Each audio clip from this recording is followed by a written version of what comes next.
Hello, everybody. I'm Junhui from Guangzhou University. First of all, I would like to thank Dima to invite me here. So it is the first time for me to be in Russia and in Baikal, and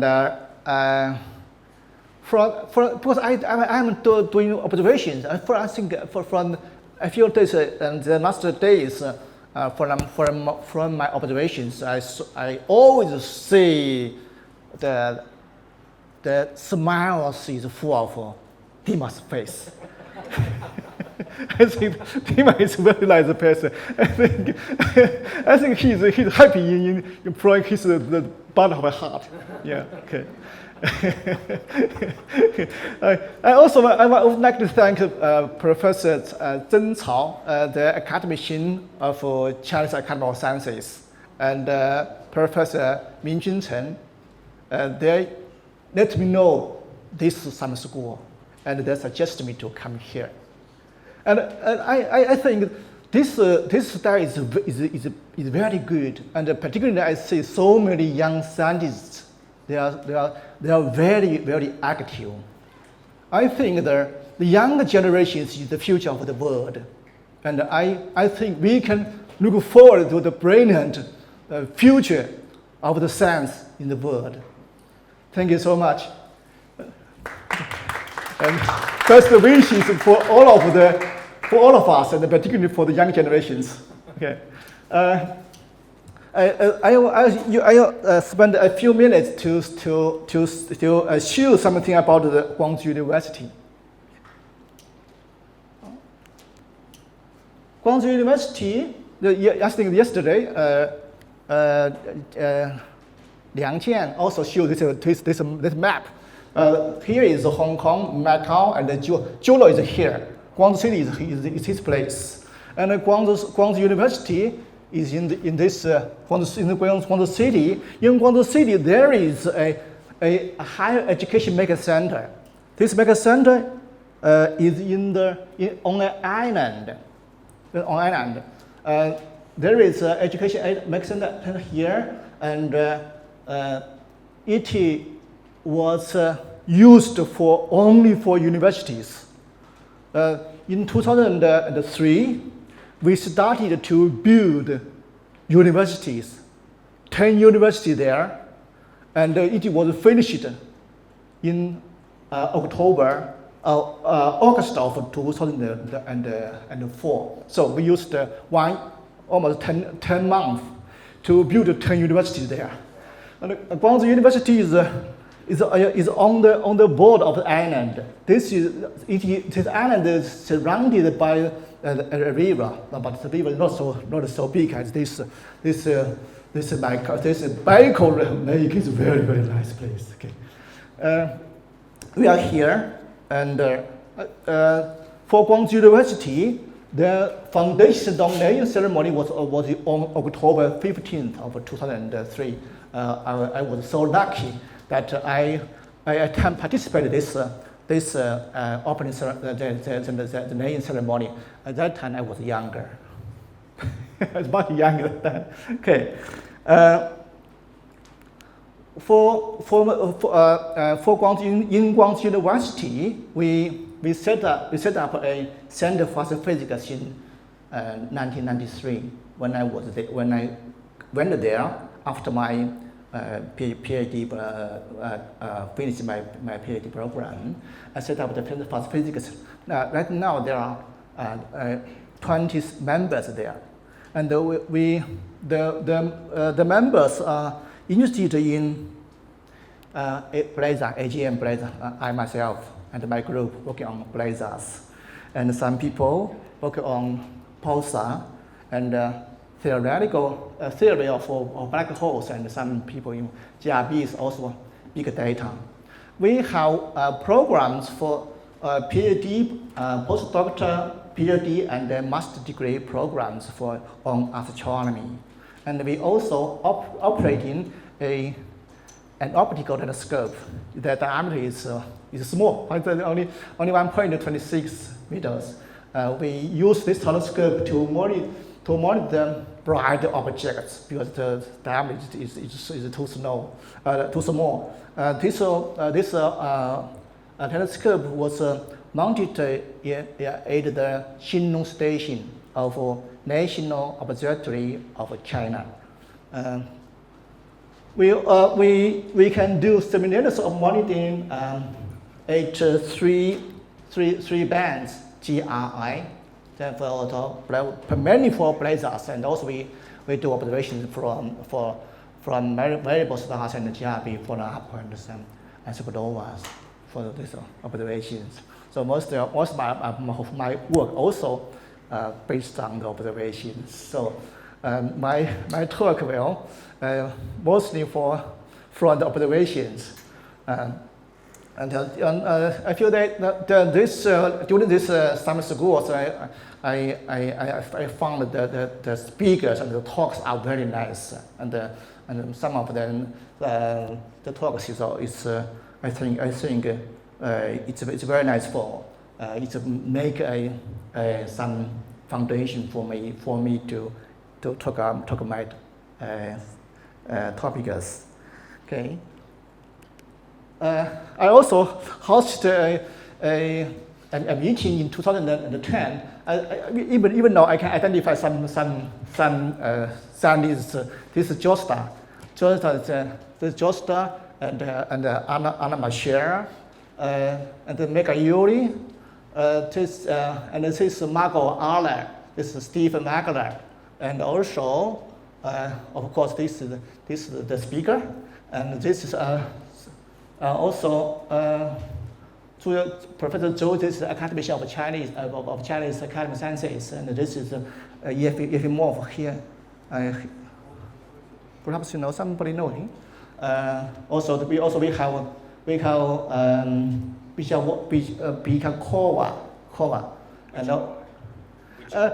she just missed the photo.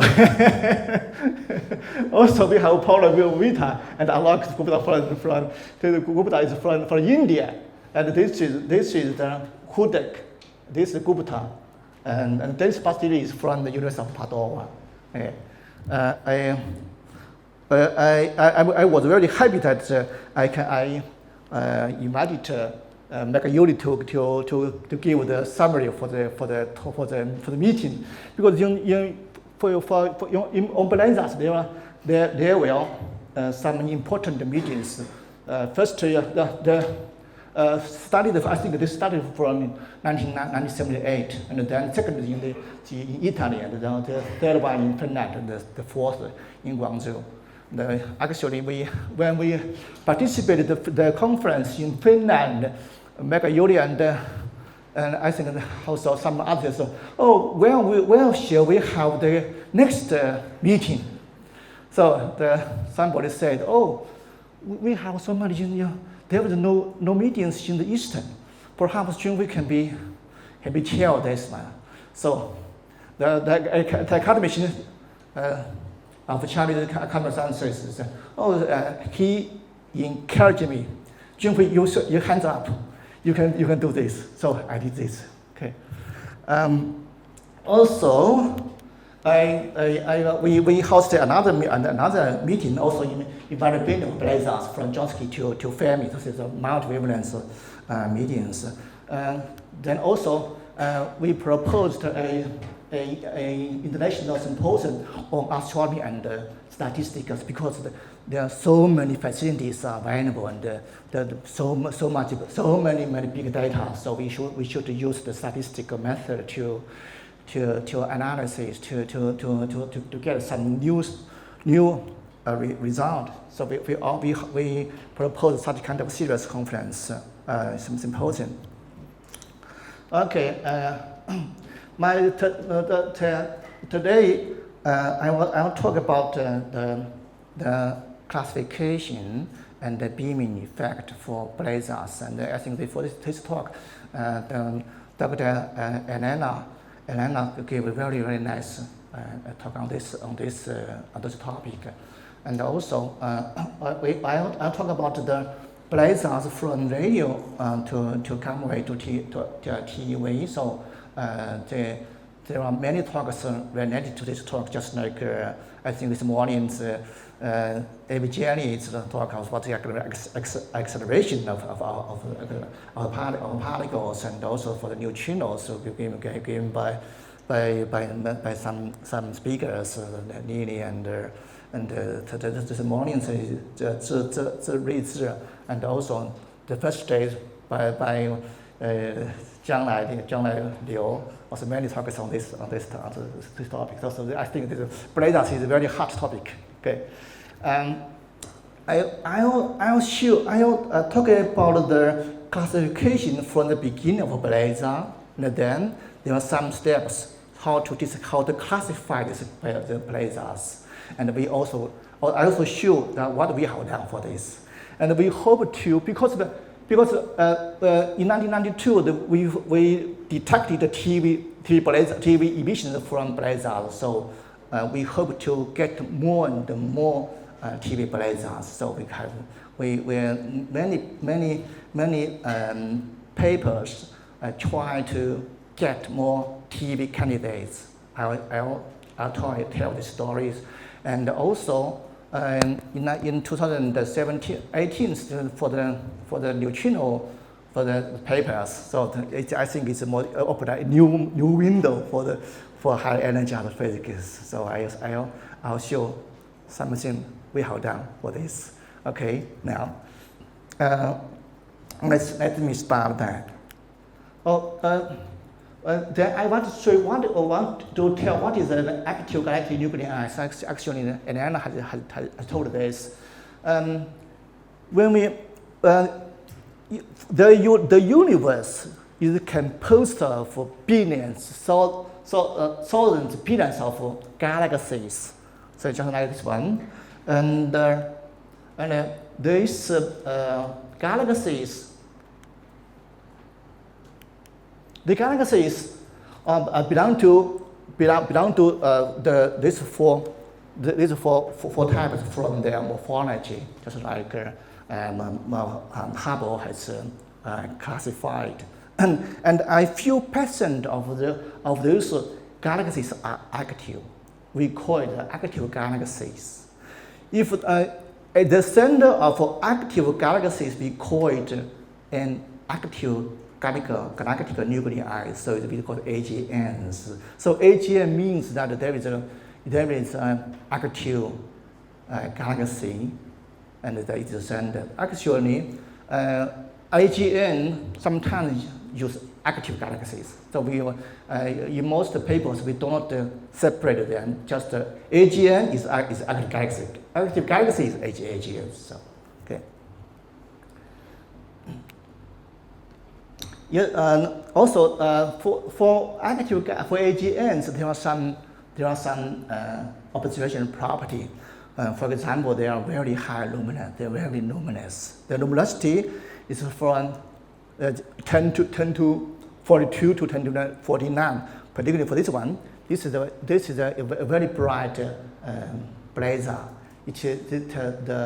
The energy is up to 49. So it's very luminous, and also the blazars emit from radio to gamma ray and even to TV gamma rays. So this one from Magellan 421, the magical collaborators also reported that this photons of 3 TeV was detected from this source, and also. The AGN is very compact. So also it is the center is very compact. So for AGNs there is two types of AGNs, from the radio and optical. If we call it radio loud and radio quiet.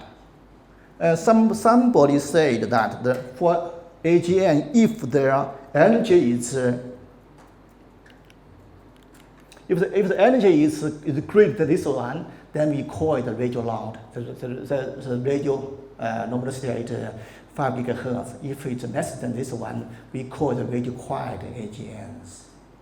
Some other people use the ratio of radio to optical flux density. If the ratio is in this range, we call it as a radio quiet AGN. If in this region, we call it a radio loud AGN. This is from this work. And some people also use another one. Just use the 10. If the ratio is 10, greater than 10 and smaller than 10.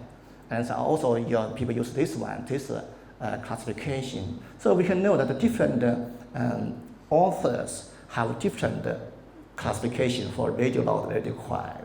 People use the ratio. The ratio we call it radio loudness. So people use radio loudness to classify radio quiet and radio loud AGN. And some people use radio luminosity to classify them. For Blazars is in the radio loud catalog, in this catalog. So, okay. Because some people use radio loudness and some people use radio luminosity. We think any one of the parameters cannot classify them very well. We think we should use the radio loudness and the luminosity together. To do so, we select about 2,000 sources from the warehouse catalog. There are so many AGNs, and we use their radio and optical data to calculate the radio loudness. Use this one, and we also calculate the luminosity for the source with no redshift. Then, when we put the sources in this plot, the luminosity against the radio loudness, we think that it occupies different region. So we use a support vector machine learning to separate these two paths. So if the source occupies this region, then we call it radio loud, and this region we call it radio quiet. So this is the classification for radio loud and radio quiet AGN we have done for this. Okay. So what is Blazars? We have said it is a radio loud sources, radio loud AGNs, and Blazars, it was coined by this person at the conference on beer luck in 1978 in Pittsburgh. At the beginning, I think it is the BL. BL means beer luck, and Blazar means OVV Blazar. Beer luck object, actually it was observed in 1929. People think it is a star. So later they found that this spectrum is like this. The emission is very weak, and it's not as a typical spectrum of a star. And it is discovered. It was observed at the Bear Data constellation. So we call this star as Bear Luck. Later on, we found some of this kind of sources. It has no emission line, or emission line is very weak, and also they show variability. So we call this kind of X-ray galactic sources as Bear Luck type objects. So we call Bear Luck object. This one, okay. For an X-ray galactic object, if there has strong broad emission lines, we call it as a OVV pizza. Okay.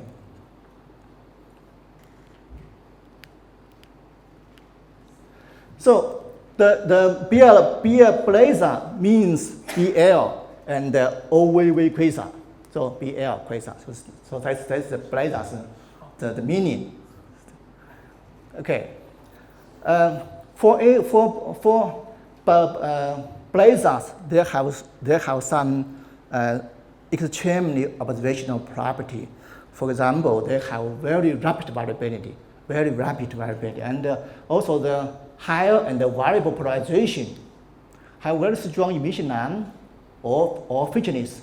This is the OVV, and this kind of means beer luck. Beer luck is the broad line is very weak, or sometimes we cannot see the emission line at all. So this is the beer luck and the FSRQ, and the OVV quasar. Also, sometimes they show subliminal motion, just like another talking about a few days ago. They also show the subliminal motions. People to explain this extreme observational property, people proposed a model. In this model, there is a central black hole. The black hole is very massive. As Elena said, it is 10 to 6 to 10 to 10 solar mass. It's very, very massive. And also there are two jets come out. And there is an accretion disk. And when the jet point to us, the emission will boosted in this way. This is this F in is the flux density in the co-moving source, the source co-moving frame, and here this is observed, so it's boosted in this way. Here Data we call it a boosting factor, or sometimes we call it Doppler effect. And but the time scale, if the time scale in the source frame, co-moving frames, the time scale when we observe it will be shortened in this way. Delta, it divided by delta. So delta is a very, very important factor, And for Blazars, their emissions, if we get their spectrums, it's from radio up to gamma rays. They have two bumps. We call it the double peak structure. And this bump we know it is from synchrotron, and for this bump it's from inverse Compton. But what kind of soft photon scattered? We should know. We should investigate. Okay, and for people also use this bump. Use their peak frequency to do classification for Blazars, and they use this for the higher energy mechanism. Okay. Excuse me. Okay. Could you please elaborate on the superluminal motion? What is moving? What is moving with speed of the? Okay. Thank you. So, when we do observations today, we observe this region. We saw for example, we saw two points. This is a big one. This is a small one. Next time, tomorrow, we observe it again. We also saw the two points, and now the second time, their distance is wide, and we have the time when we can get the distance, and use the distance divided by the time, then we can get the apparent velocity. If the velocity is greater than c, then we call it explosive motion. Yeah, it's apparent. Yeah, right. Yeah, yes, right. Okay. So when before we called that the Blazars have so many observational properties. Just as I said, it's the rapid very high and variable polarization, strong emission line or emission line or no emission lines. sometimes show slow motion, and we think strong gamma emission also should be one of the observational property, because from after the Fermi emission, we can see that most of the unidentified point source are blazars. So for this work, so we propose that we should include the gamma ray emission as one of the observational property of blazars. Actually, we do not know exactly what is a blazar. We have no definitive definition. We can only use the observational property to describe what a blazar is. So we hope if somebody can define what is a blazar, I think the problem has been solved. Okay. So blazar from 1978, it is Bialak and OVV. OVV means the optical violently variable quasar. It's how violently there is a value if the variation magnitude is greater than 1 magnitude. Then we saw it violent with the OVV. And for Bialak objects, it has no vision line or emission line. Vision line is very weak. And for Bialak, at the beginning, we have two kinds of classification. One kind is it was discovered from radio survey. When radio surveys, we found the strong radio emission objects. Then we use optical telescope to identify what it is. If there is no emission line, or the emission line is weak, then it is a Bialak. If it has strong emission lines, then it is a quasar. Okay, so we call this kind of Bialak object as radio select Bialak objects, RBL. And we also use X-ray to do survey. If we found X-ray strong emitter, then we use optical telescope to identify what it is. In this, the Bialak objects found in this in X-ray survey, we call it X-ray selected Bialak objects. So for Bialak objects at the beginning, we have two kinds of Bialak objects: radio selected and X-ray selected. So XBL and RBL. This is the classification at the beginning. For these two kinds of Bialak objects, there are some difference. The two kinds of objects are different. For example, RBL have strong variability. The variability magnitude is much higher than X-ray selected. And for X-ray selected Bialak objects, the different wavelength, they have very good correlation. But for RBL, there is no correlation, or the correlation is very, very weak. And for XBL, the optical polarization is much lower than the RBL. For RBL, the average optical polarization is about 10%. But for XBL, only 5 or even less %. And if we can see that the radio, optical, and X-ray luminosity, people found that for RBL, their radio luminosity is 2 magnitude higher than X-ray. In optical band, RBL is 1 magnitude bright than X-ray Bialak objects, but they are almost has the same X-ray luminosity. So there's a difference. And so, because these two kinds of classification is only based on the survey, it's a method, it's not physics. So in 1996, part 1 and Geomi, they used the first bump, just from radio to X-ray, to feed the spectrum, and they get the peak frequency. And when they can see a group of BLR objects, they have X-ray BLR and the radio signal BLR objects. When they put this in this plot, this is the peak frequency, this is the logarithm, and they found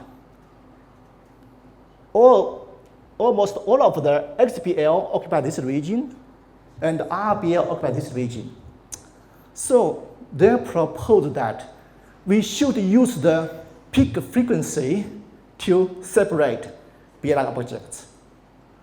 So this is their contribution, and also they show us we can use the peak frequency to do the classifications. So then we came to the next step. Nipola also did the calculation of the spectral, the energy distribution for so many actually this is BLR objects, so many BLR objects, and they calculated the peak frequency and put all of 300 sources in this diagram, in this plot. Actually, there is no feature. I think there's no, but they classify this source into three groups. They think we should classify them, use the same size, the same number size to classify the two. So they use this. If the peak frequency is smaller than this one, then we call it lower peak frequency BLR object, LBL. And if the peak frequency is higher than this one, then we call it higher peak frequency BLR object. And in this region, we call it intermediate peak BLR object. So they divide or classify BLR objects as LBL, IBL, and HBL. So I think their contribution is there is an intermediate pictured BLR objects. They have three classes. And part one and the geometry, they have two classes, lower and higher.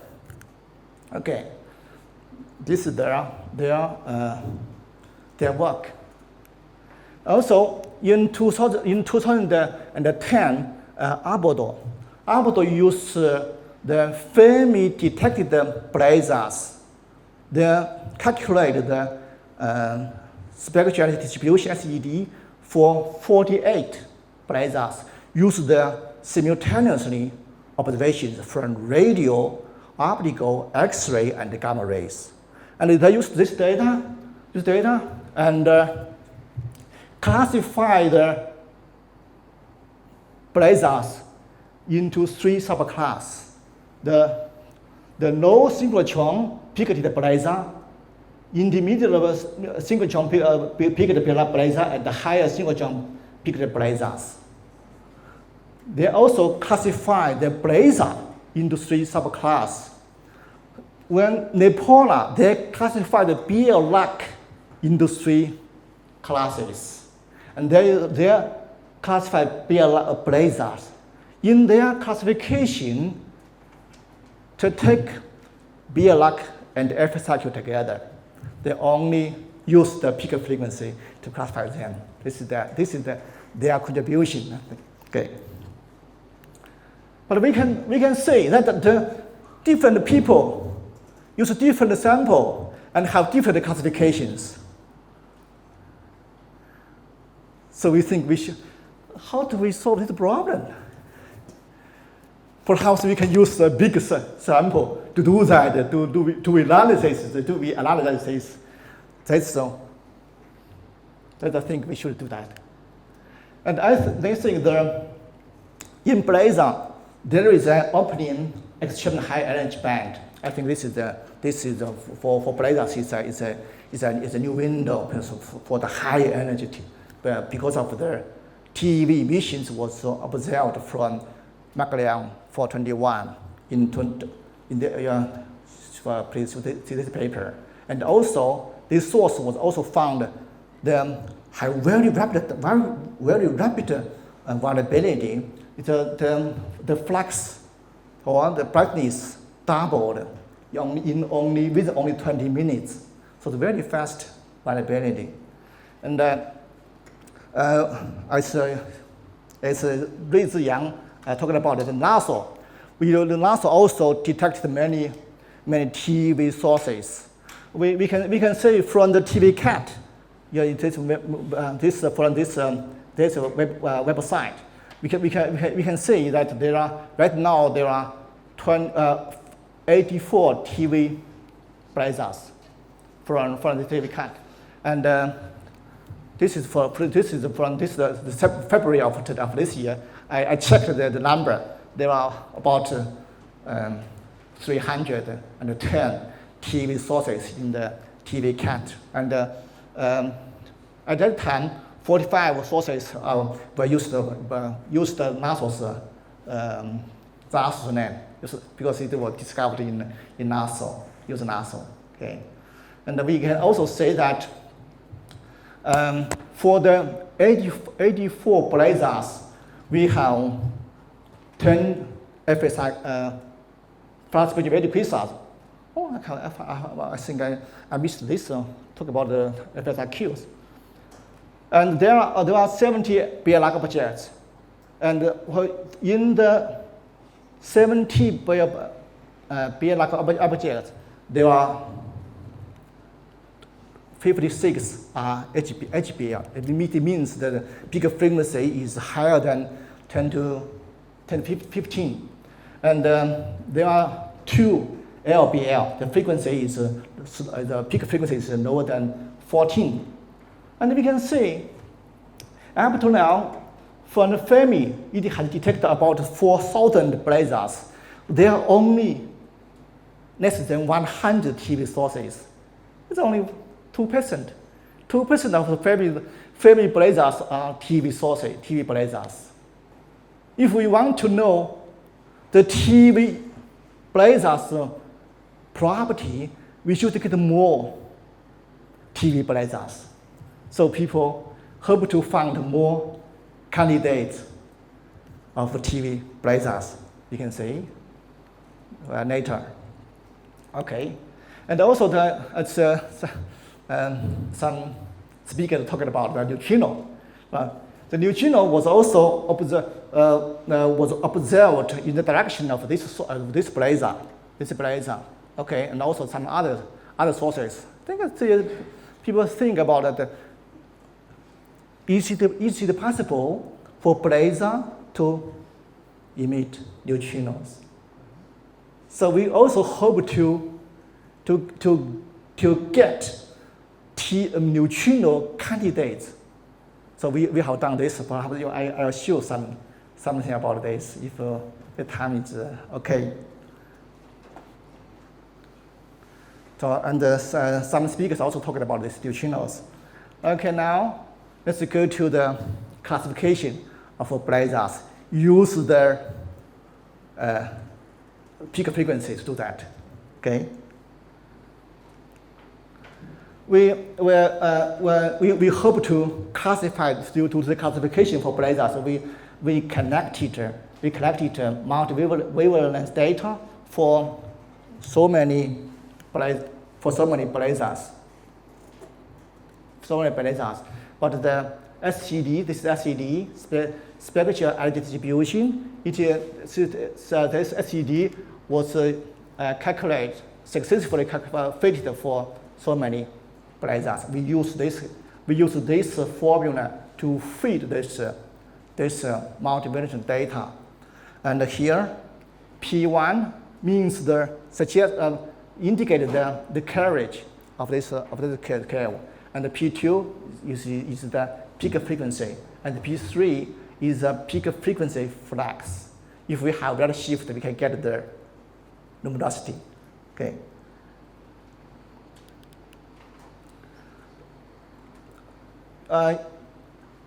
Among so many blazars, the redshift is only available for 999 sources. So we use redshift to correct the peak frequency and show their distribution. Then we adopt the Bayesian method to the distribution to say how many components can fit the distribution. And we found three component is okay to finish this distribution. So this one, and that one. So if we choose the collection point as the separation of the different subclass, then we can get three subclass. So this is our result. If the phase shift in this place, if the frequency is in this place, we call it LSP, and up to the greater than this one, we can call it HSP, and in between is ISP. This is the work of 10 years ago. And we also show all of these 1,392 sources in this catalog. If somebody is interested in this data or do some statistical work, this can be done now from the ABJS website. And in this table, we show all of these sources. They are monochromatical luminosity and in radio, optical, and X-ray, and 1 GeV gamma ray. And we also show this is the spectral index, the effective spectral index. It is show the slope between radio and optical, and also this is the optical to X-ray. We show this data, and also we list the carriage peak frequency, and this is the peak frequency, peak luminosity, and the luminosity from radio to X-ray. We show this in this map, and we also use this to have done the correlation between gamma ray and radio, optical, and X-ray. We know we can see that the gamma ray is strongly correlated with radio band. We also do a statistical analysis for the spectral index. For the spectral index. Yeah. This is the alpha R, also radio to optical and optical to X-ray. We can see some sources in this region and some sources in this region. This region is just generally radio LSP, and this place has HSP. And we just follow the Abdul's work. We also use this two parameter to estimate the peak frequency, because the peak frequency is hard for us to do. Because if we want to get a good peak frequency, we should get the multi-wavelength data. So it's very hard. If we have radio, optical, and X-ray band data, we can approximately to estimate the peak frequency. And then we can know what the class they belong to. There are some other correlation analysis. So from the Fermi catalog, there are some sources, there are some Blazars. We don't know it belong to Baikal object or FSIQ. So we call this kind of Blazar as Blazar candidate of uncertain type. People try to classify them. It is whether it belongs to a Baikal. People also want to classify their BCUs to separate BCUs. It is belong about Blazar or Baikal or FSIQs. So when we analyze the correlation between the gamma rays spectral index and against the gamma ray luminosity, we found that some sources occupy this region and some occupy this region. These regions are, most of them are beer-like objects, and these regions are FSIQs. So we can use the SVM to draw this line, and then we put the BCU, the unidentified source, into this plot. If they occupy this, if they fall in this region, it is perhaps a beer-like, and this region is FSIQs. And also we found that in this diagram, also we can also use the SUV to separate beer-like and FSIQs. So we can use this to classify the BCUs.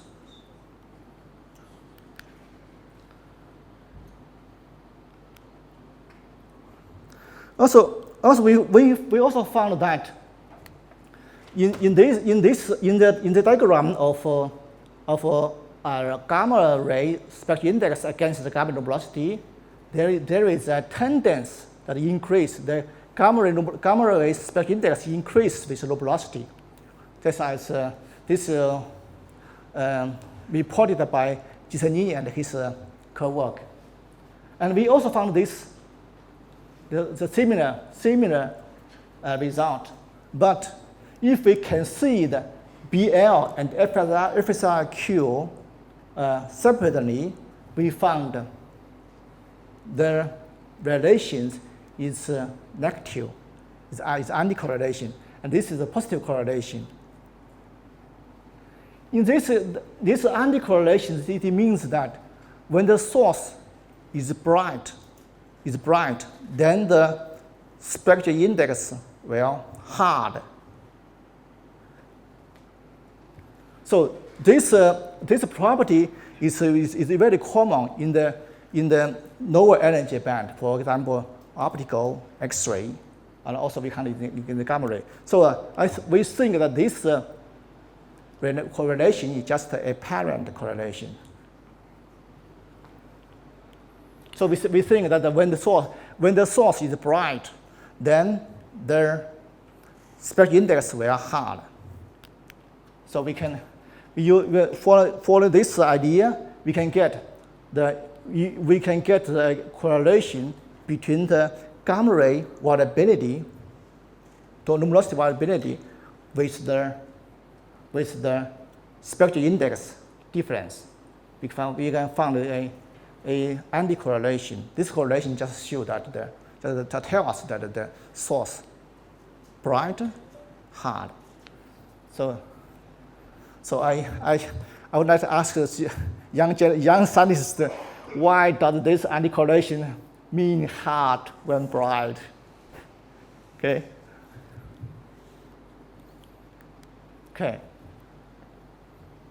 So after we finished this bump calculation, we also calculated the inverse compton bump for the Fermi Blazars. Here is the result. We feed all of the sources. You also use the similar method. We can get their peak frequency. This peak frequency is much higher, generally about 22 hertz. So if we have the two bumps data, what can we do? We think perhaps we can estimate some fundamental parameters for Blazars.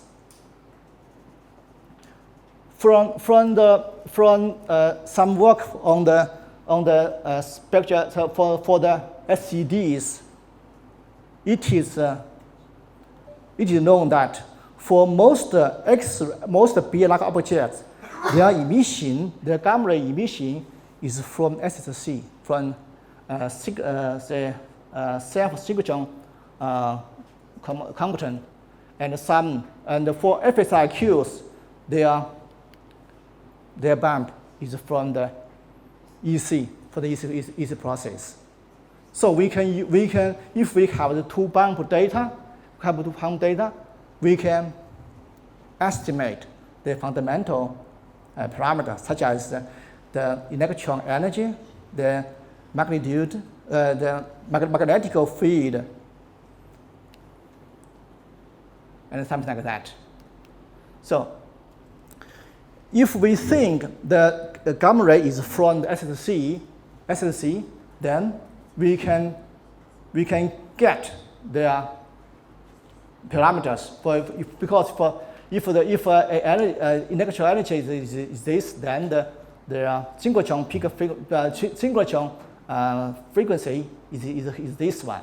So it is the function of electron energy, magnetic field, and the Doppler factor.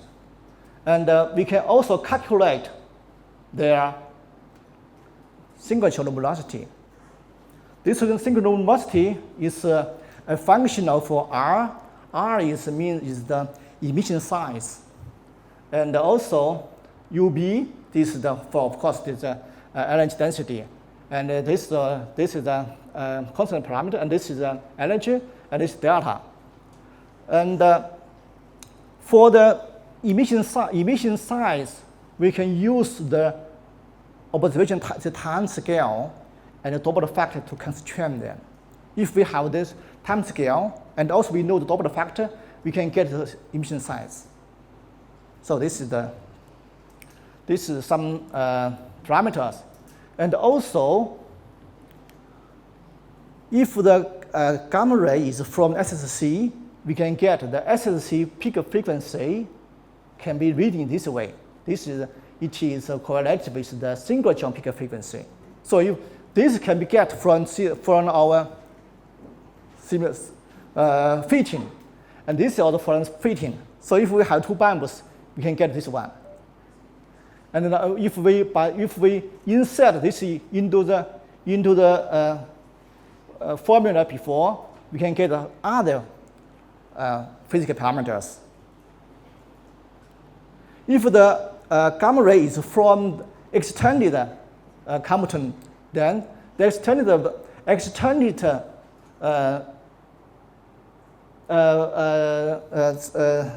Compton frequency is correlated with the external emission frequency. This frequency has some result for Junhui and his co-work. If the external photon coming from the BLR, the Brooklyn region, then the frequency is this. And if the external photon is coming from dust torus, then the peak frequency is this one. So, if we have Doppler factor, and this can be get from the fitting. So if we know this, and we can generate, this gamma and almost approximately equal to delta. So we can get the energy, the electron energy, the energy. So we use this consideration to the source 2,700 sources with the two peak bump data, fitting data. For so many sources, we can get Doppler factor from this work. But this is only 500 sources. And also we can get the redshift only for so many sources. Redshift, well, okay. We can also get their average value. If the one source have no redshift, we use the average value to replace that. If we have no Doppler factor, we use the average to replace that. So we can get the result. This is the calculated result. Here we show some pictures. This is the magnetic strength. Magnetic field strength. Yes, and this is the electron energy. We can see for FSIQs, the energy is much higher, 3 to 5. Just I think as analysis talk also there, the analysis is 3 to 5. So I think it was thanks Elena's work. So I think our result is consistent with their work. And we also calculated the UB over UB. And for Bielac objects, almost it is 0. It means these two almost equal. It means it perhaps suggests that for Bielac objects, they have a Quasar equipartition state, while FSRQs, the FSRQs away from this state.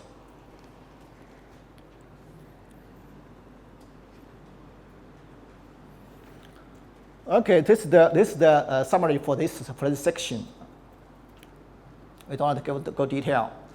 For the TV blazars, we say that from the observations, most of the TV blazars are HBL. So people, if we want to get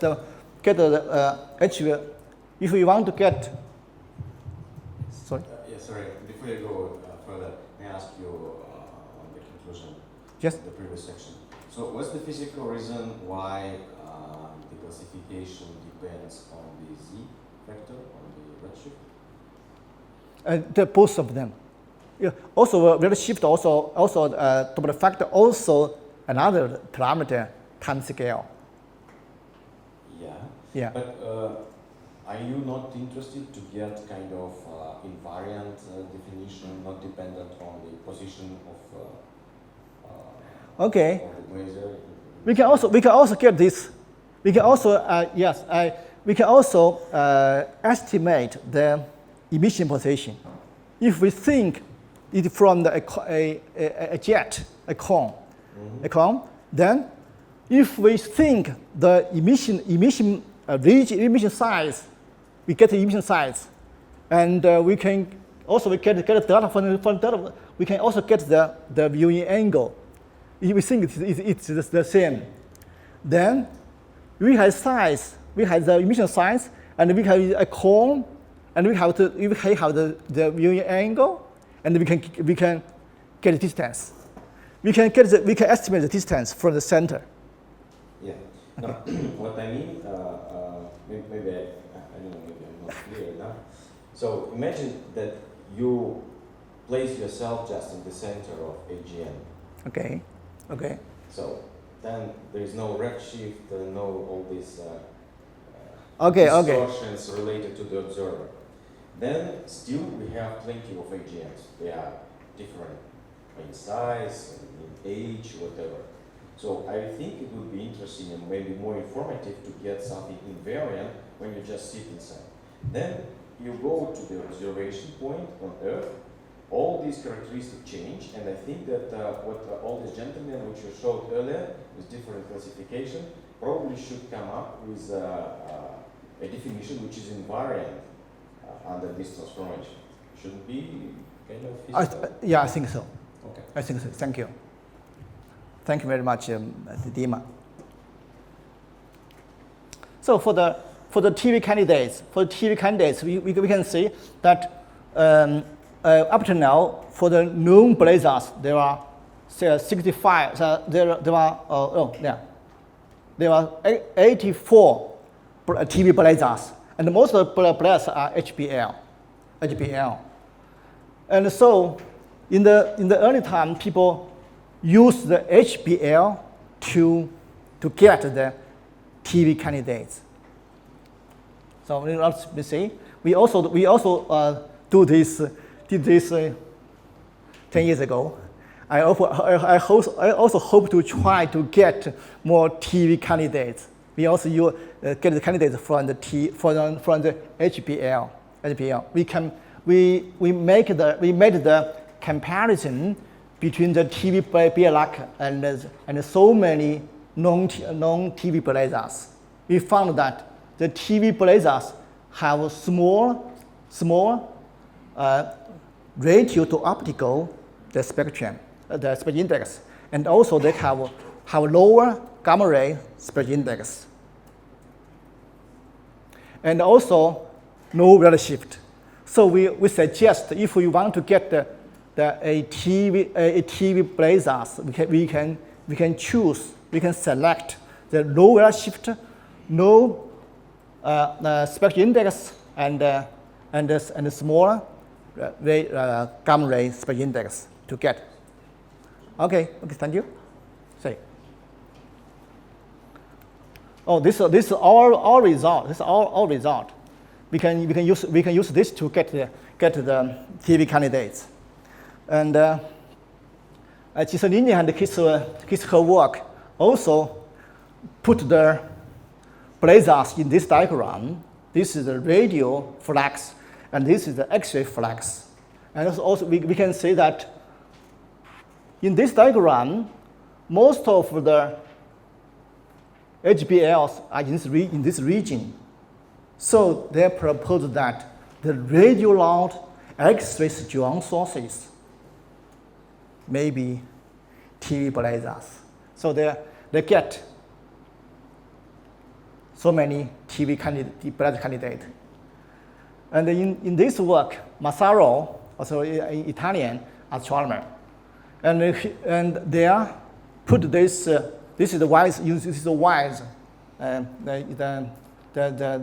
middle infrared magnitude index. They found that in this way, the TV sources, TV Blazars occupy this region. So they propose that in this region, maybe we can get the TV Blazars, and if their X-ray flux density is greater than this one, so they got 95 TV Blazar candidates. And also, for follow, they used extremely higher peak frequency sources. They compared, they get the sources with higher single peak frequency, with use one, and they cross-check with the Fermi-Data catalog, and they found 32 very high single-John peak Blazars, and 18 of them are TV Blazars. So they take the rest 14 as the TV Blazar candidates. And this work, they think all of the higher HBLs, HSPs should be TV Blazars. So we can see this is the work get the TV candidates. From the catalog we can say that 84 TV Blazars, they were, if we only can see the HBLs, there are only 67. So we will miss one third of them. So so I think we should use other method to get the TV Blazars. That's our consideration. We construct a formula, a function. This is a function. This is the gamma ray photon spectral index. This is the flux in the very high energy, and this is the flux in the higher energy band, and this is the variability. This is the shift. This is the synchrotron peak frequency. We construct this kind of formula. If this value is positive, then it is possible TV candidates. We use this kind of we use this work to get 40 sources. There may be TV sources. And we also compared our result with available result. For example, we have 4 common sources with Phaloma, and the 9 sources with the with the Blazars result. For the faulty sources, we feed this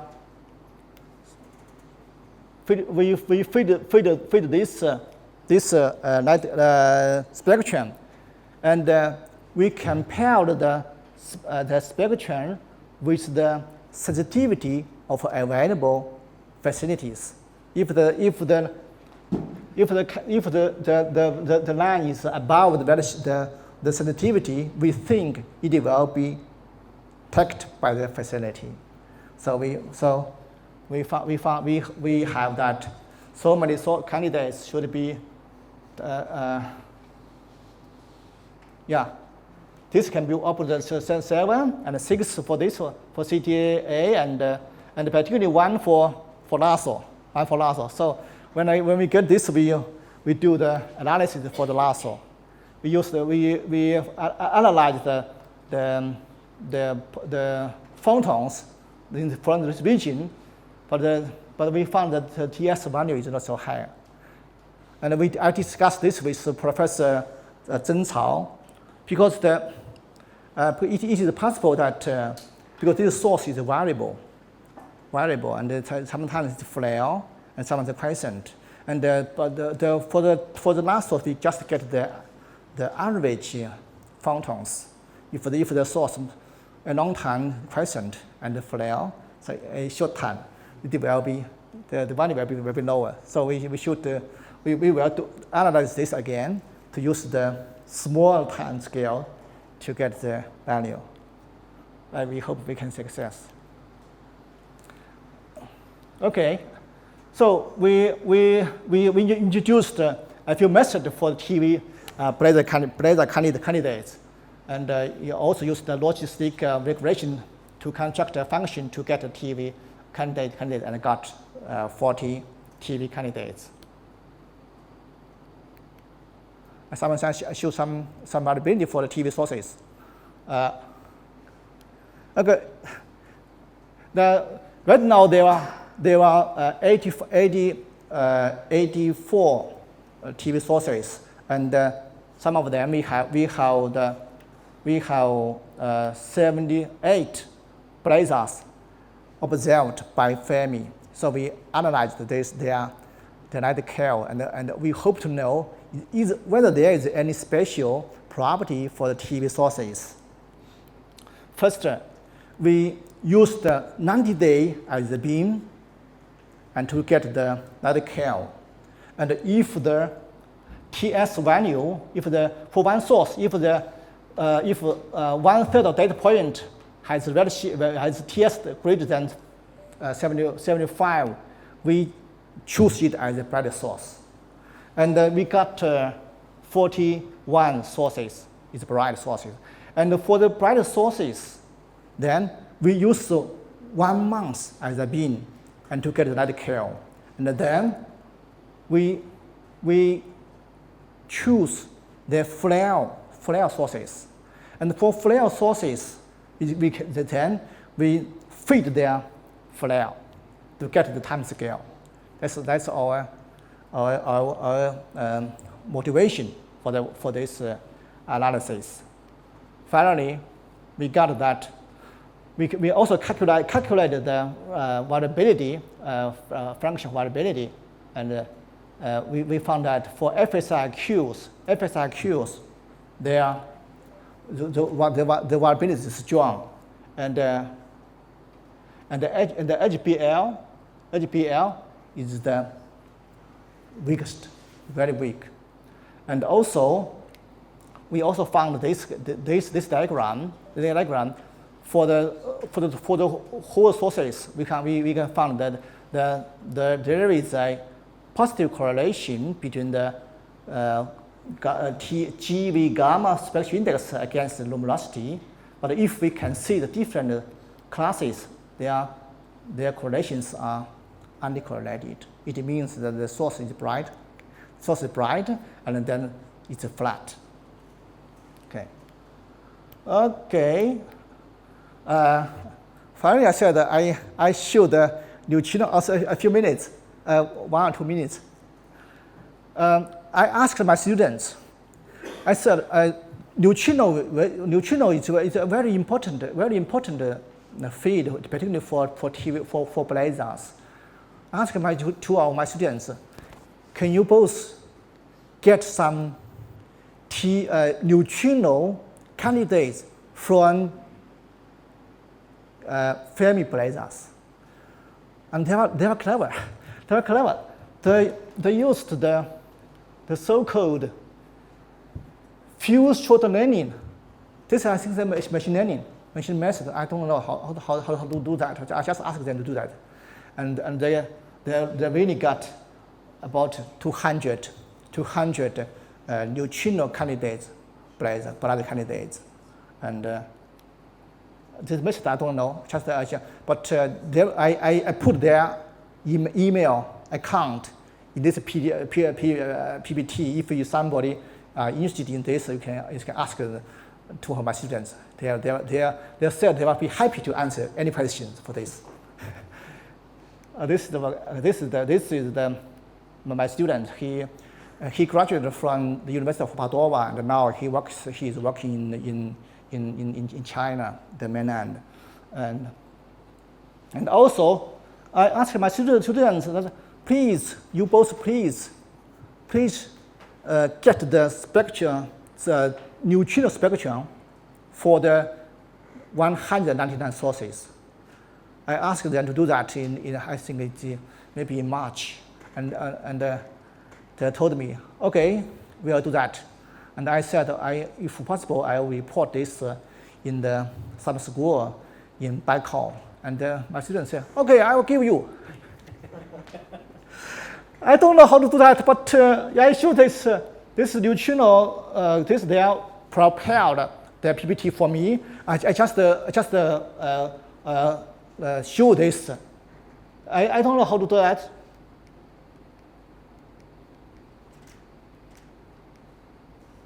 This is the work.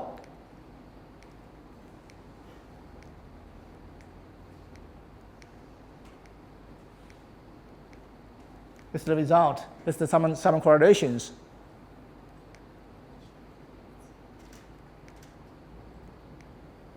Okay, for the neutrino candidates and the spectrum for neutrino, I don't know how to do that because I think it's very complex for me.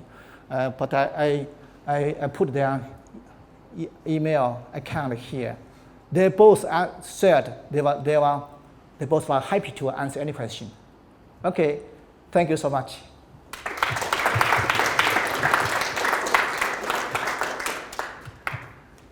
So, I see. That was lecture, and as understood, out of the two provided samples, one with 1 to 5 Fermi Blazars, and the second is 2.7, only the third part of them is with measured cosmological redshift. So I want to ask rather 3 questions related to this thing. First of all, it seems maybe a coincidence that only 2/3 is measured. Is it just a coincidence? The second question is that what are the physical processes behind this? Why cannot we estimate? So, as I understand, this is related to this thing that we cannot measure properly spectral lines of these blazars. So, why we cannot do this? And the third question is if I understand correctly, BL versatile objects have weak emission lines.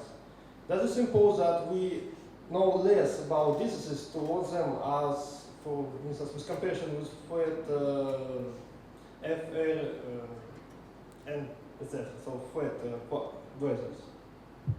Okay.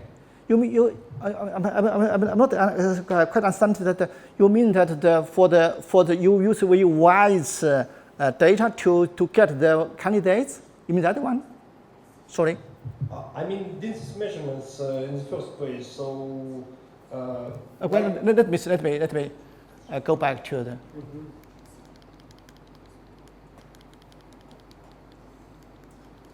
So you provided two samples, one with 1,500 Blazars and the second one 2.7 Blazars.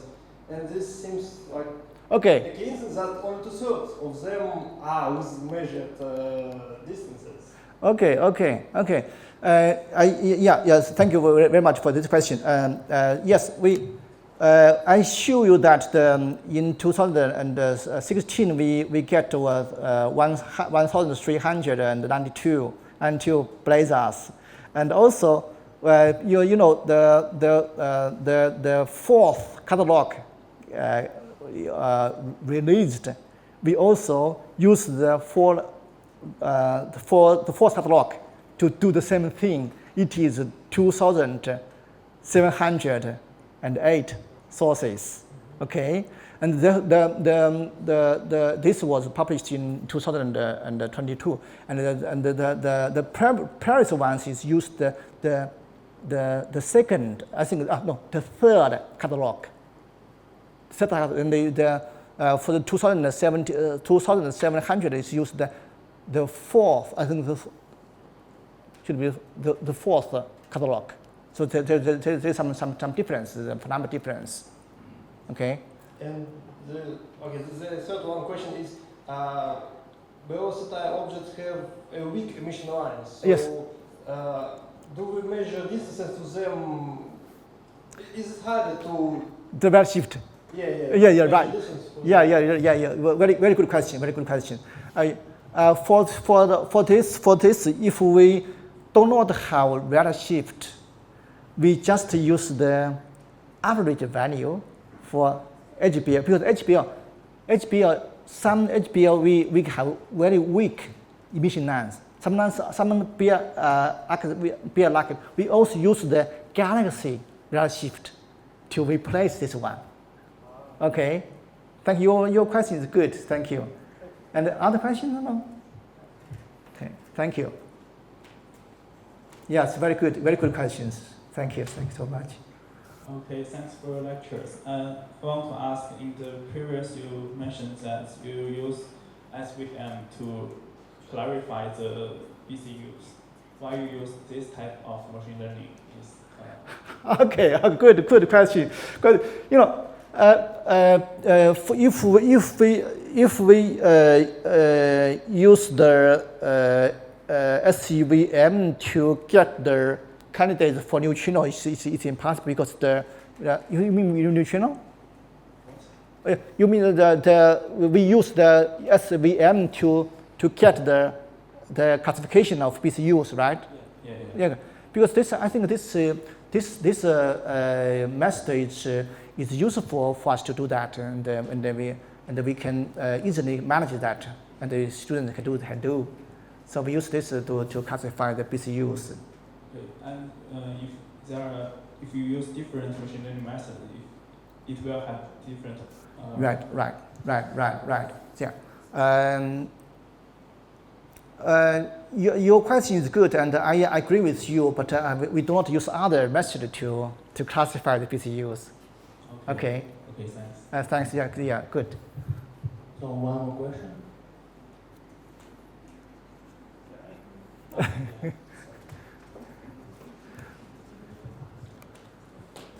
Thank you for the talk.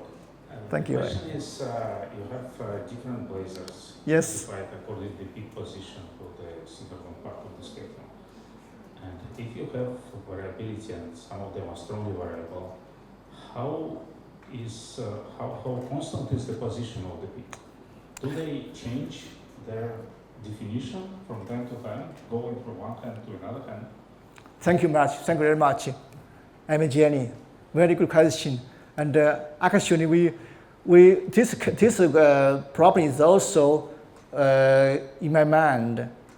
Then I think the variability really make the peak frequency move. And how do we solve this problem? We can get the flare state. If we choose the flare state, flare state data to fit the higher level, and the question state for the present state, we found the peak frequency when the source is flare, the frequency move to the higher frequencies. We need this. Thank you. Any questions? No?